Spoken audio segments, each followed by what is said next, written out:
Paul Gosar. He went through what I think might have been one of the most unique election challenges this year by beating our incumbent, Ann Kirkpatrick. And with that, that is a big round of applause.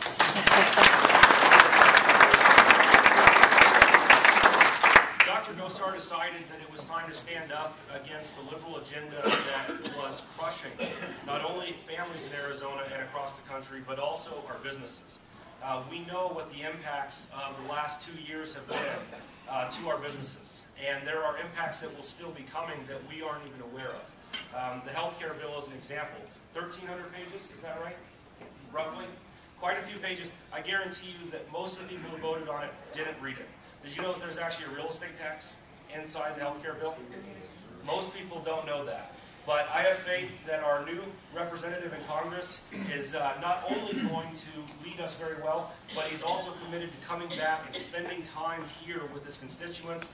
We have offered an open invitation for him to join us anytime he'd like to come and speak and give us an update. And with that, I'd like to introduce Representative-elect Dr. Paul Gosar. Thank you very much. And the first thing I got to say is thank you very much for empowering me, because it was about we, not about me. Now what we got to do is we got to dig in and dig us out. That's the #1 mantra. That's what I believe, and that's how I stand. A couple things I thought I'd share with you today is tell you a little bit about what's going on in Washington, the little time that I've been back there, and give you some ideas where I would like this to head, and then take some questions. As you know, this is the biggest class of freshmen that we've had since the early 1900s.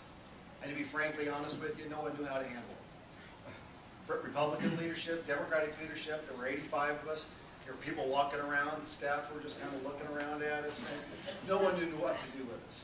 And it's a diverse class, folks. We have a rancher from South Dakota, Kirsty Noem, very well-spoken lady.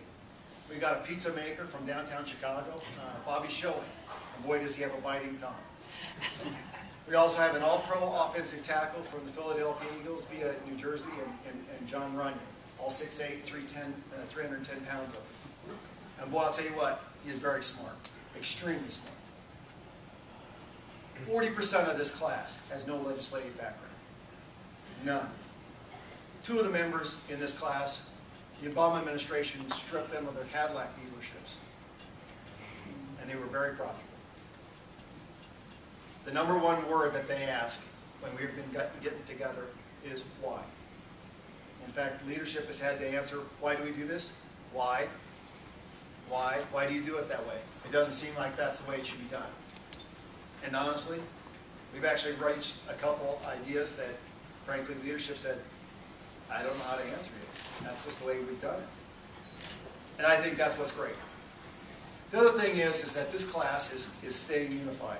And one of our own, Congressman John Shadegg, has been spending a big time and a big part in keeping this class together. Because, frankly, to get where we need to be in America, this class needs to stay together and speak on behalf of you. And I think leadership has heard that, even in our schedule. Imagine this, instead of 3 days work week, we're going to a 4-day work week. Imagine that. You know? Creatively looking at our schedule so that we look at a Tuesday through Friday and then a Monday through Thursday so we can have a little longer week coming back home. It'll be like a 2-week, 1 week off, 3 weeks, 1 week off. And they want to make it so that we can get back to the district. It's not been without growing pains, to be quite honest with you. A lot of these folks didn't know how to handle leadership. And I thought I'd share the first story of our first meeting altogether. Leadership put some folks together that were going to win their general election. They were unopposed. And they called that the transition team. So they got us all together. And of course we were 85 strong. And of course you want to flex your might, you want to flex your muscle and get more representation on the steering committee, which is you're getting on your committees. And so we all convened and everybody was talking about, okay, you know, Eric Cantor, the majority elected leader, he's been very friendly with us. He seems very, very easy to approach. But Speaker-elect Boehner's not. And so they hemmed and hawed back and forth, and for about an hour and 20 minutes went back and forth, so I about had enough. I frankly was tired of it. So I raised my hand and I said, folks, there's 4 of you and there's 2 of them. How about 2 of you take Boehner, 2 of you take Cantor, ask for the world and take them at the same time, and who knows what you're going to get. Dead silence in the room. They go, how come you didn't speak earlier? I said, well, I want to make sure everybody has an opportunity to speak. So they went at the speaker and the majority leader. And guess what? They got more than they anticipated. And they came back, and they came that next night, we had a meeting again. And they said, you know, Arizona won Gosar, I was right, we got a whole bunch more. And so we started going through our meeting, and lo and behold, they forgot something that they hadn't addressed. So they hemmed and hawed about trying to talk to the speaker like Boehner. A lot of people were like, no, we can't bring him in here, this is, da, da, da, da, da. So finally I raised my hand again, and I said, you know, just ask the guy, bring him in here. Let us, you know, talk to him, ask our questions, look in his eyes, tell him what he's got in his heart. One of the gentlemen said, no, did you hear his speech the other night in Statuary Hall? And I said, wait a minute, whoa, whoa, whoa. One speech does not make one great. Next question came flying back, and they said, you know, we're belittling the speaker. I said, oh, contrary. What we're asking is we're allowing him to be empowered by coming to speak to us. I said, because you, all 85 of you, are the closest thing to the American people and what their desires are. So if he can come and steal our hearts, he's going to steal the hearts of America. Dead silence again. One of the guys from North Dakota goes, God, Arizona's really, you know, killing all our fun. Well, anyway, the next night, Speaker like Boehner did come and speak to us. And it was a dialogue, and a very active dialogue. So it happened. The very next day, I was in the Republican caucus, and he grabbed my arm and he said, Paul, thank you. And I go, what are you thanking me for? And he goes, you got me to speak to the Republicans. I said, I'm sorry. He said, no, no, no, don't be sorry about it. I'm glad that you did. So you can speak, and you can make sure that you're heard. And I think there's a couple things that we're going to stand for. First of all, there are 3 things that all bills will have to go through in a litmus test before they become a bill. Number 1, how do they affect, what gives the Constitution the ability for you to do that? Number 1. Number 2 is, will it create jobs? And number 3 is, will it cut the federal government? If it can't pass those 3 litmus tests, it will not become a bill. FYI. What we understand is that, just like was spoken today, we as the business, the private sector, understand about business. We want to start businesses. We want to hire. But you're not going to do it in an environment that you don't know what's going on. I heard the first thing, the medical bill, Obamacare. No one knows what's in it, frankly. I challenge you again, and I stood back there again. You might think there's some nice things in the bill, but it's got to go away. It has to be repealed. And for one reason, that in over 1,700 places in this bill, it allows the Secretary of Health and Human Services, one bureaucrat, to decide what they thought the intent of the bill is. That isn't legislation. That is not good legislation. And you've already seen what happens with that. All of a sudden, McDonald's is exempt. We have 15,000 over-the-counters being taxed. We have a real estate tax.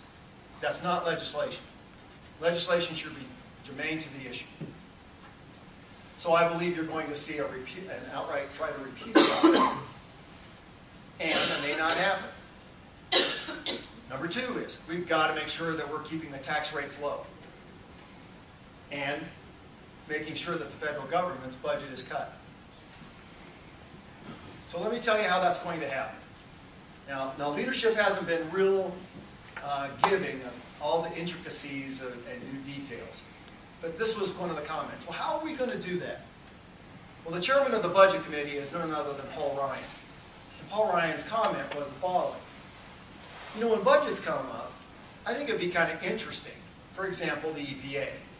That when the EPA comes up and submits their budget, we say, no.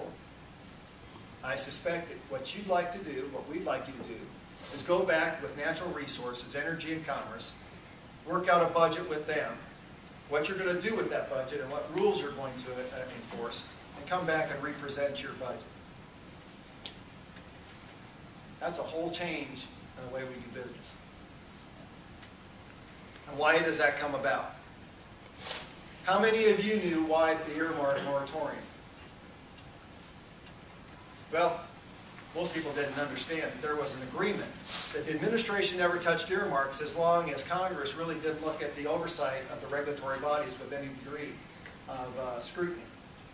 with no earmarks on the table, that means the regulatory bodies and the czars are now free game. Everything's on the table. The only reason that there has not been an outright ban is who would believe, and I didn't know this, that we have funded tariffs and water settlements with earmarks almost exclusively for 100 years. So no one knows how to do it any differently. So we're going to have to figure out a way to do that with transparency. And this freshman class believes that. It's not about government getting bigger. It's about becoming more nimble and more responsive to you and working with you. That's what it's going to be. I got some interesting assignments. Just got them a day before yesterday. First of all, I was put on natural resources.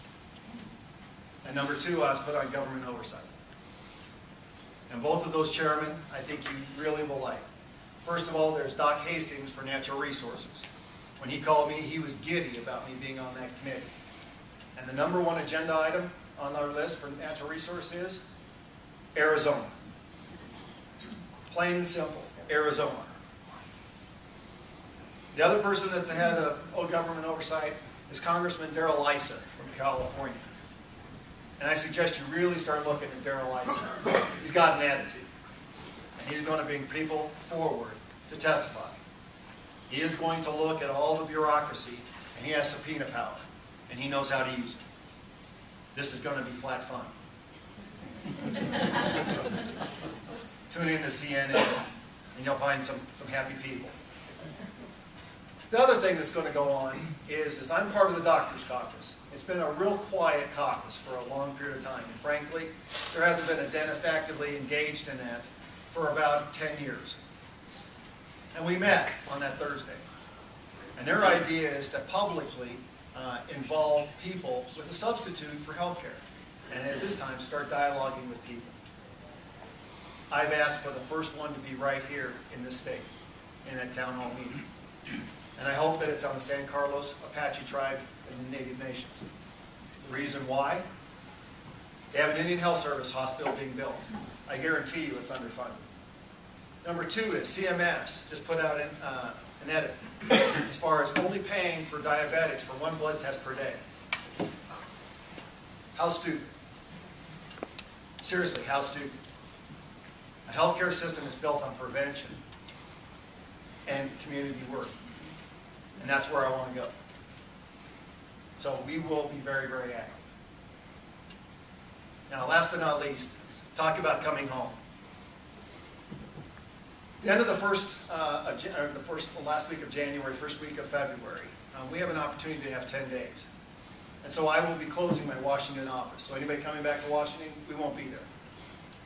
I'm dragging all my Washington staff back here with my staff from the state. We're going to have a seminar in Phoenix on customer service, communications, and empowering people for excellence.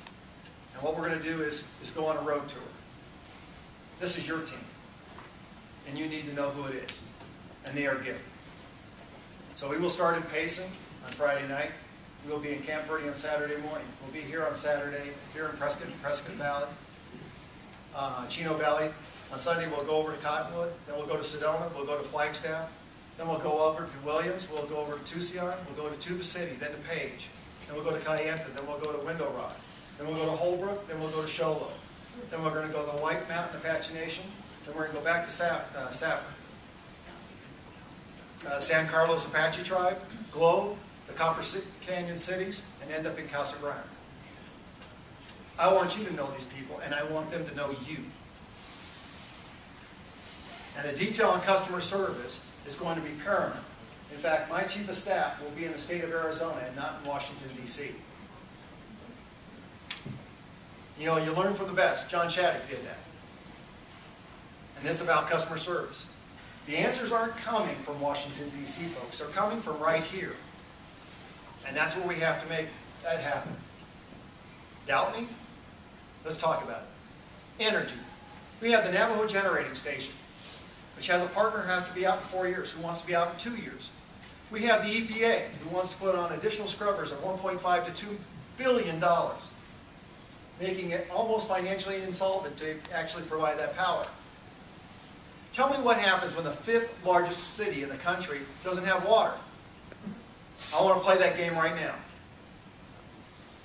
And I want to take on the EPA to make us work together. We have jobs down in the southern part of this district. We have mines sitting and waiting. We have an EPA that worked against Pinal County, erroneously putting up sensors and not working with the community. It's about time to bring it home. Jobs, taxes, and let's talk about bank. I couldn't find a bank to help me, the kid that bought my dental practice. It actually came from a member-driven benefit from the American Dental Association. I'm not blaming the community banks, don't get me wrong. The federal government has strapped them. They've hogtied them. And what we've got to do is we've got to find a way to allow them to compete to get the money to you, because that's what business is about. Building a certainty for an environment, allowing you to hire, and letting you know what to do best.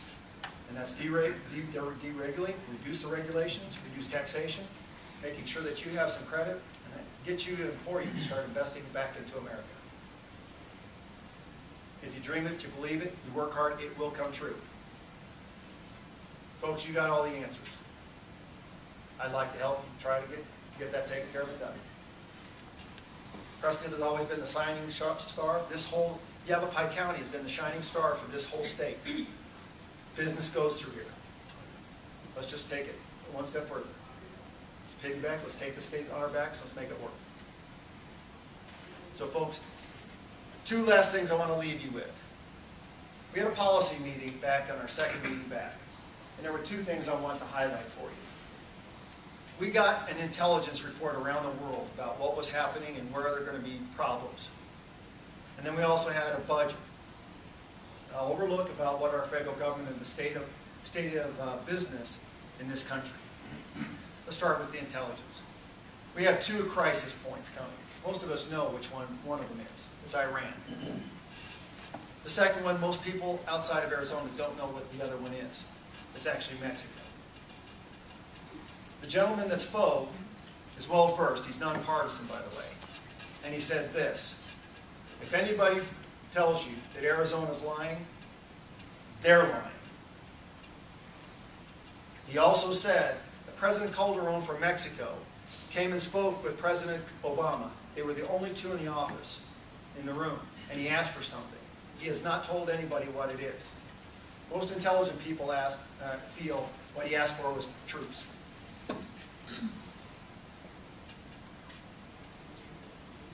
Active troops. That's what the belief is. And then for those who don't know, we lost a border agent outside Rio Rico. So part of our district, Pinal County, is got a lot of problems. Number 2 is the budget. Paul Ryan brought this forward to us. If we are allowed to stay on the same pathway we are right now, we're done. Frankly, we are done.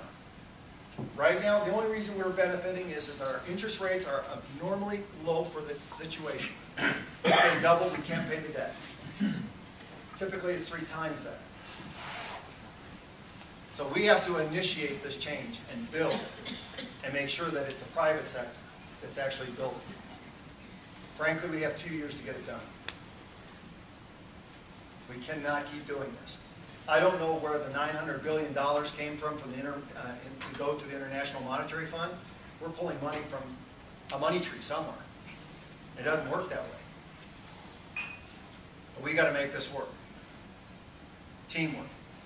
You in the community, Steve Pierce in the legislature, Board of Supervisors, Kara Springer, and us. We've got to make it a foundational aspect that we work together. One of the gentlemen that's going to be, you're going to see a lot, and that's Dr. Rob Robinson. I'd like him to stand up so that you know who this is. This is my friend. He is also a dentist from Alaska, originally. He lives in the north part of Phoenix. He is my chief of staff. Rob Robinson has fought the fight with me with the federal government and has done extremely well. He understands minerals, he understands business, he understands it very well, he understands customer service. So Rob will be around. The other person that I wasn't here because he's got a little She's got a girlfriend and an anniversary today. And that's Anthony Smith, most of you got to see. Anthony's going to be dialoguing with the legislature. He's going to be dialoguing with the businesses, the governor, customer service, talk. Please feel free to talk. Please share your ideas. We'll find a way to make this happen. And so with that, I want to say thank you very, very much. I'd love to take your questions. Thank you.